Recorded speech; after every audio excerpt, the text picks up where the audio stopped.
स्वागत आप सभी का ब्रेकिंग न्यूज चैनल में। तो आइए जानते हैं देश दुनिया की ताजा बड़ी खबरों को। जी हां दोस्तों, बहुत ही बड़ी खबरें निकल कर आ रही है जिनका जानना आपके लिए बेहद जरूरी है। तो आइए जानते हैं एक एक करके तमाम बड़ी खबरों को। लेकिन दोस्तों, इस वीडियो को बनाने में हमारी टीम को बहुत ज्यादा मेहनत लगती है। इस मेहनत के लिए वीडियो को एक छोटा सा लाइक जरूर करिएगा ताकि हमारा हौसला बढ़ता रहे। अब बिहार में कामगारों को मिलेगी ज्यादा मजदूरी, नीतीश सरकार ने लिया बड़ा फैसला। जी आपको बता दें कि बिहार सरकार लॉकडाउन में मजदूरों के प्रति काफी अच्छा सोच रही है। बिहार में कोरोना के चलते लाखों मजदूर अपने घरों में बैठ गए हैं और भूखमरी का हाल हो गया है। देश में ऐसे लाखों लोग हैं जो हर रोज कमाते हैं और हर रोज खाते हैं। ऐसे लोगों के लिए काम धाम बंद होने से काफी परेशानी की घड़ी आ गई है। ऐसे में बिहार सरकार ने कई सारे मजदूरों की मजदूरी बढ़ाने का फैसला लिया है ताकि किसी को भूखमरी का शिकार न होना पड़े। तो आइए देखते हैं पूरी लिस्ट। बिहार के अब जूनियर फोरमैन को 416 के बजाय 435 रुपए प्रतिदिन मिलेंगे। ट्रैक्टर चालक की मजदूरी होगी 413 रुपए, टर्नर की 345 रुपए, डंपर चालक की 414 रुपए, स्टोन लेयर को 345 रुपए, श्रमिक को 287 रुपए, कुशल श्रमिक को 444 रुपए। ये सभी तनख्वाह एक दिन के हिसाब से दिए जाएंगी। देश में कोरोना संक्रमित मरीजों का आंकड़ा 1,30,000 के पार, अब तक 3,819 की मौत। जी आपको बता दें कि देश और दुनिया में कोरोना के केस लगातार बढ़ते ही जा रहे हैं।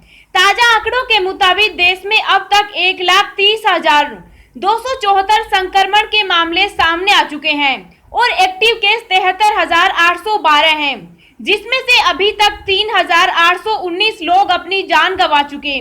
वहीं इसके बीच अच्छी खबर ये है कि अब तक 54,266 संक्रमित मरीज ठीक भी हो चुके। भारत में सबसे ज्यादा कोरोना संक्रमित मरीजों की संख्या महाराष्ट्र में है, जहां 45,855 मामलों की पुष्टि हो चुकी है, जिसमें से अब तक 1,527 लोगों की मौत हो गई।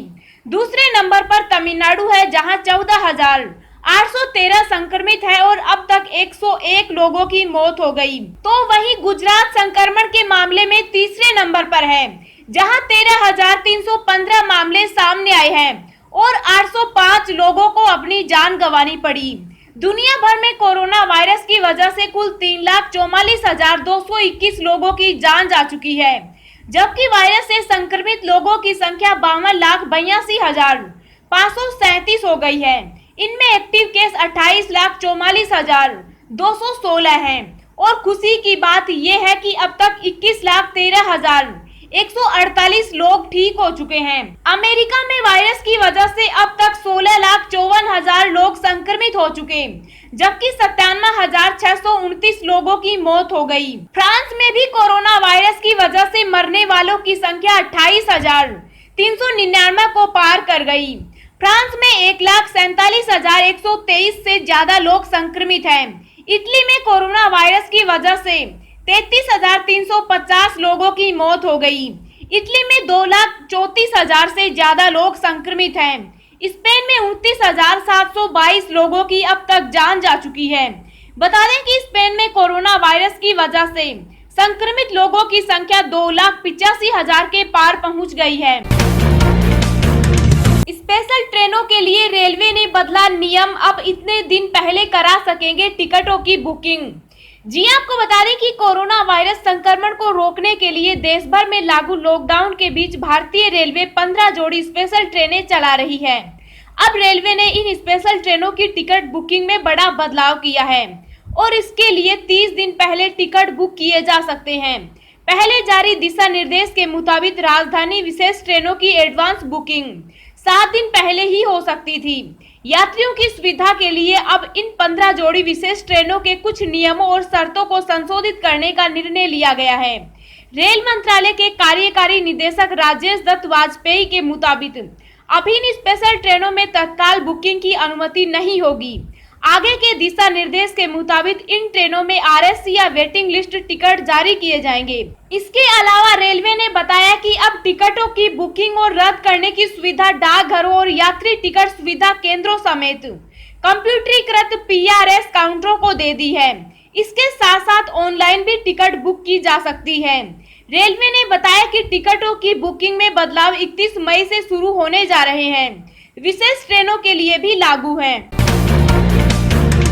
ईएमआई से महंगाई तक आरबीआई गवर्नर की 6 प्रमुख बातें जाने शक्तिकांत दास ने क्या क्या दी राहत। जी आपको बता दें कि रिजर्व बैंक ने बड़ी राहत देते हुए रेपो रेट में 0.40% की कटौती का ऐलान किया है। इससे आम लोगों की ईएमआई कम हो सकती है। साथ ही आरबीआई ने रिवर्स रेपो रेट घटाकर 3.35% कर दिया है। आरबीआई गवर्नर शक्तिकांत दास ने प्रेस कॉन्फ्रेंस में कहा कि महंगाई दर अभी भी 4% के नीचे रहने की संभावना है, लेकिन लॉकडाउन की वजह से यह बढ़ सकती है। ईएमआई होल्ड करने की अवधि बढ़ी। आरबीआई ने टर्म लोन मोरेटोरियम 31 अगस्त तक के लिए बढ़ा दिया है। पहले यह 31 मई तक के लिए था। 3 महीने और बढ़ने से अब 6 महीने के मोरेटोरियम की सुविधा हो गई है। यानी इन 6 महीने अगर आप अपनी ईएमआई नहीं चुकाते हैं तो आपका लोन डिफॉल्ट या एनपीए कैटेगरी में नहीं माना जाएगा। ब्याज दरों में कटौती। गवर्नर ने बताया कि एमपीसी की बैठक में 6 से 5 सदस्यों ने ब्याज दरें घटाने के पक्ष में सहमति जताई। इस फैसले से home loan, car loan, personal loan सहित सभी तरह के कर्ज पर ईएमआई सस्ती होगी। आरबीआई गवर्नर शक्तिकांत दास की अध्यक्षता वाली एमपीसी ने पिछली बार 27 मार्च को रेपो दर में 0.75% की कमी करते हुए इसे 4.14% कर दिया था।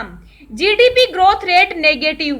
वहीं शक्तिकांत दास ने आशंका जताई है कि चालू वित्तीय वर्ष की जीडीपी ग्रोथ रेट नेगेटिव रह सकती है। सिडबी को 15,000 करोड़ रुपए के इस्तेमाल के लिए 90 दिनों का अतिरिक्त समय मिलेगा। एक्सपोर्ट क्रेडिट समय 12 महीने से बढ़ाकर 15 माह किया जा रहा है। महंगाई बढ़ने की आशंका। गवर्नर ने कहा कि लॉकडाउन की वजह से महंगाई बढ़ने की आशंका है। अनाजों की आपूर्ति एफसीआई से बढ़ानी होगी। देश में रबी की फसल अच्छी हुई है, जबकि बेहतर मानसून और कृषि से काफी उम्मीदें हैं। मांग और आपूर्ति का अनुपात गड़बड़ाने से देश की अर्थव्यवस्था थमी हुई है। सरकारी प्रयासों और रिजर्व बैंक की तरफ से उठाए गए कदमों का असर भी सितंबर के बाद दिखना शुरू होगा। रेपो रेट अब 4.4 से घटकर 4.0% हुआ। रिजर्व बैंक ने रेपो रेट में 40 बेसिस पॉइंट की कटौती की है। रेपो रेट अब 4.4 से घटकर अब 4.0% हुआ। वहीं आरबीआई ने रिवर्स रेपो दर को घटाकर 3.35% कर दिया है। केंद्रीय बैंक ने बैंक ब्याज दरों में 0.4% की कटौती की है। बिजली व पेट्रोलियम उत्पाद की खपत में गिरावट। आरबीआई गवर्नर ने प्रेस कॉन्फ्रेंस शुरू करते हुए कहा कि हमें यह भरोसा रखना होगा कि भारत इस मुश्किल वक्त से उबर जाएगा। कोरोना की वजह से आर्थिक नुकसान हुआ है, वहीं भारत में बिजली व पेट्रोलियम उत्पाद की खपत में गिरावट हुई है। आरबीआई ने कहा कि 6 बड़े प्रदेशों में औद्योगिक उत्पाद गिरा है। कोरोना की वजह से आर्थिक नुकसान हुआ। मार्च में सीमेंट का उत्पादन गिरा है।